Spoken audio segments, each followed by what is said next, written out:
Germans, my dear comrades, both men and women, my diligent German workers, I address you all today.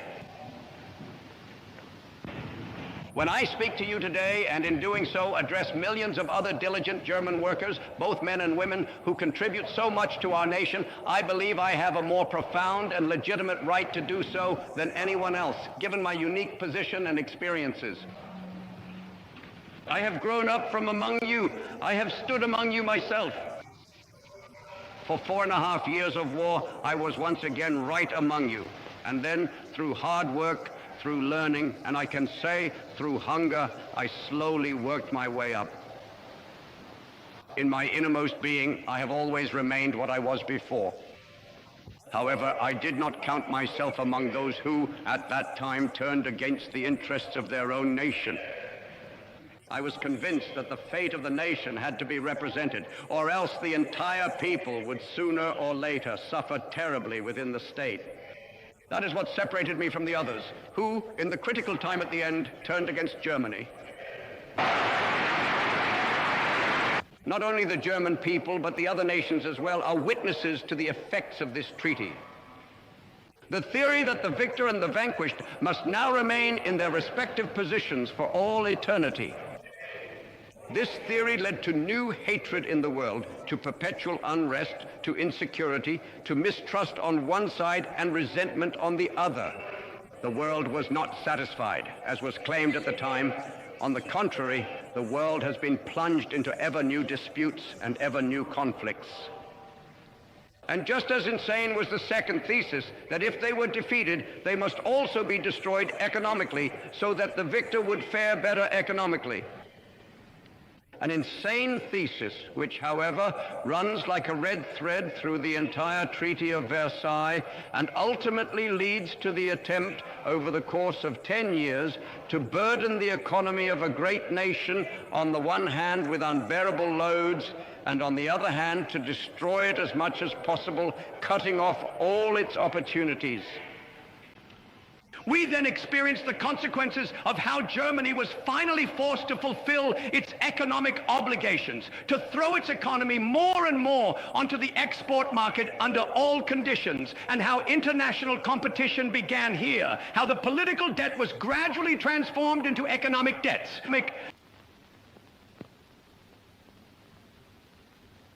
It is only natural that many interested parties will oppose this. It is understandable that the organizations which have formed the two classes want to survive, and that these organizations must perish if the fundamental idea is shaken. It is understandable that they resist anyone who threatens to shake that foundation. But in the end, it must be eliminated. You cannot let a whole people perish just because a few organizations want to continue to exist. In the end, a people does not live for theories, not for programs, nor for organizations. Rather, all of these must serve the life of a people. And today we are witnessing the same thing again, but on a much larger scale. The conflict or hatred between nations is being fostered by very specific interested parties.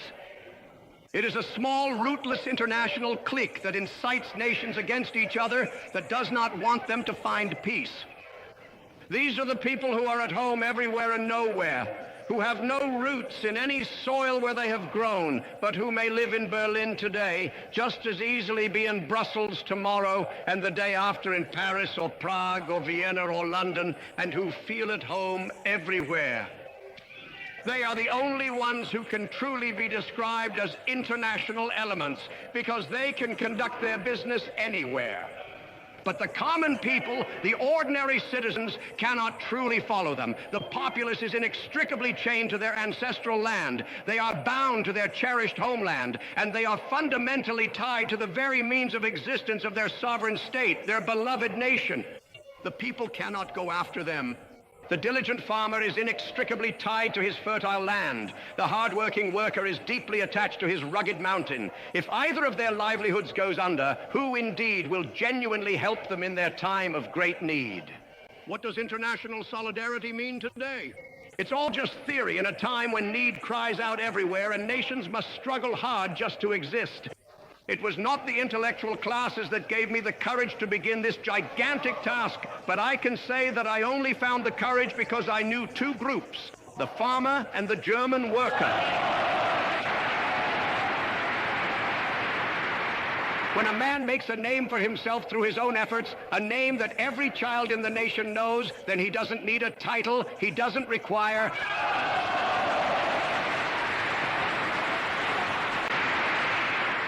I came and took on this significant position with only one overarching thought, to finally put into practical application what I had consistently preached for many years. For I can never truly become more than I inherently am.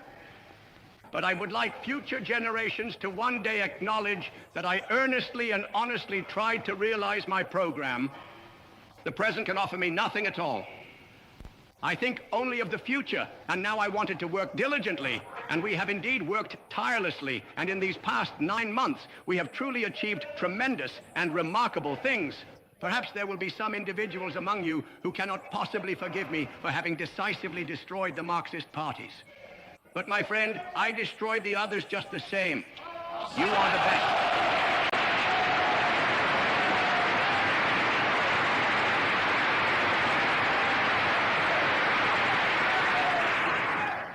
I said, if you act insanely for 14 or even 15 years, you simply cannot expect someone to come along and fix absolutely everything in just a mere few weeks or perhaps a few months.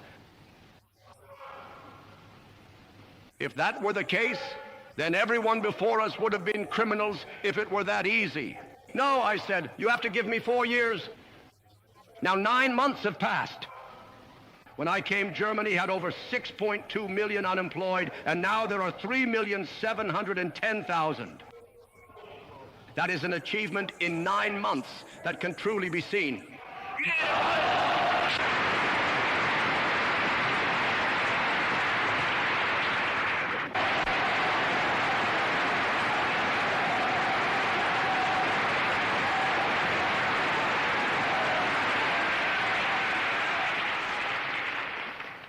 Not a single one of those individuals who today actively incite against Germany from this particular international perspective that so vehemently slanders the German people, none of them has ever even truly heard a bullet whistle by, not even a single one. In these 9 months, we have focused solely on our own people, have studied only our own tasks, and have sought only to solve our own problems. And I believe that other statesmen would do well if they also tried to solve their own problems.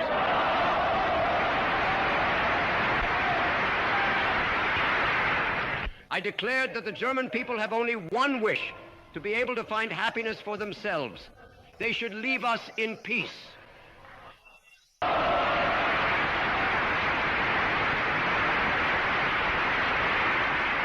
We do not interfere in their affairs. They should not interfere in ours. In these 9 months, I have not taken a single measure that could have offended anyone, that could have hurt another statesman, or that could have injured another nation. Not a single word has been spoken by us that they could possibly interpret as slander, as a slight, or in any way as something that concerns or affects them. On the contrary, during these 9 months, I have always stated that people should simply act reasonably and not allow themselves to be incited against each other by this small international clique. People say, you are not sincere. I say, well, what am I supposed to do so that you believe it? I am indeed willing to come to an understanding with you. People say, you want to divide us. But why would we want to do that at all? My fellow countrymen, I believe that in times like these, one must be very firm and, above all, not yield a single inch from one's rights. I am a man of conviction.